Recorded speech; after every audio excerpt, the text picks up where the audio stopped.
This is a tutorial on PubMed, which is a free database from the National Library of Medicine and is sometimes referred to as the free version of Medline. Like all of our databases, you can access PubMed from the Ithaca College Library website by clicking on Databases. From here, you can click on the letter P and then scroll down and then click on PubMed. Although PubMed is a free database, you will want to be sure to access PubMed through the Ithaca College Library website so that you'll have access to our full text content. Let's start by taking a quick look at PubMed. On the main search screen, there is a very big search box with a small link to an advanced search screen.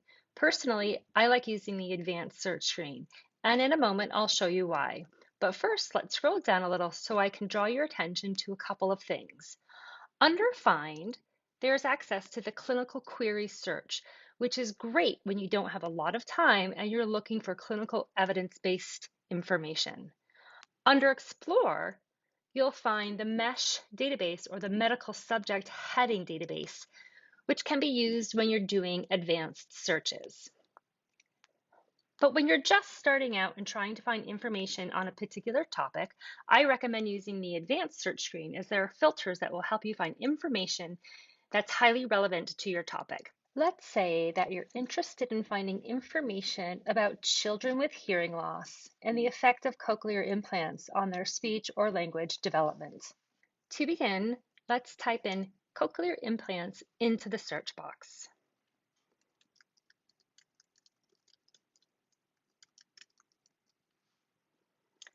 Now notice to the left of the search box, the All Fields menu. From here, I really like selecting title/abstract, as this will ensure that the keywords that we're typing in will show up in the title and/or the abstract of the journal article. So now we're going to select Add, and you'll see that the term shows up in the query box below with title/abstract in brackets. Now let's search for the concept of speech or language using that same search box.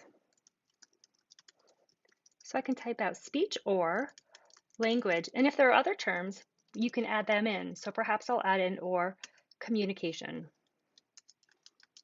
Whenever you can think of synonyms or keywords, add them in using or.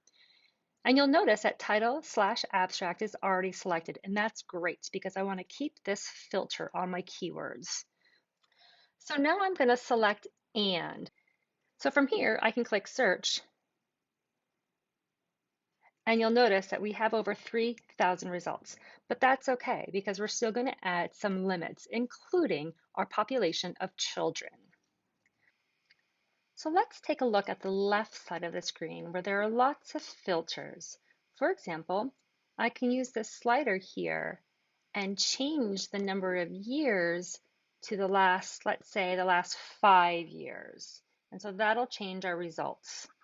Scrolling down a little further, you can see that there are different types of research articles that we could select. Again, publication date comes up and language shows up as well. These are the default filters. There are, however, lots of additional filters. So if I click on this right here, a new window will appear, providing lots of different options. So you'll see if I select language as an example, there are lots of languages that we could limit to. What I want to draw your attention to is here where it says age.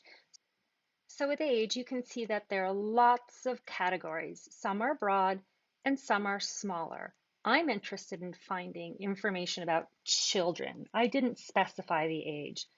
So I'm going to select the broadest category in this case. And so now in my search, I can select this as a limit.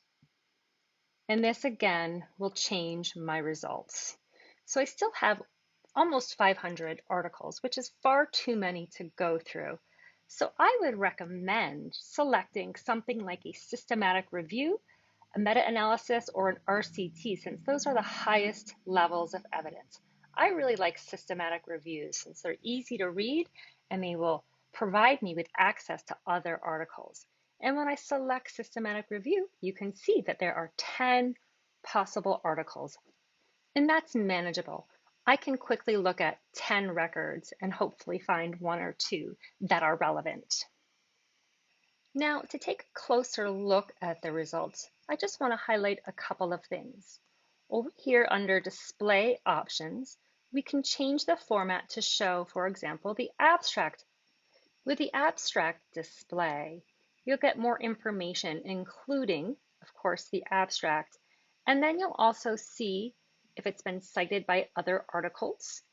And then you'll also get quick access to the Get It link, which is an Ithaca College library link that will either take you to the full text of the article or it'll set you up to order it through interlibrary loan.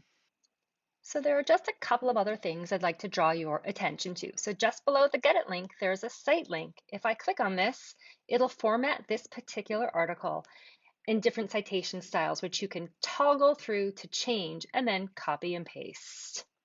And finally, there is this option to proceed to details where you can get a lot more information about the article.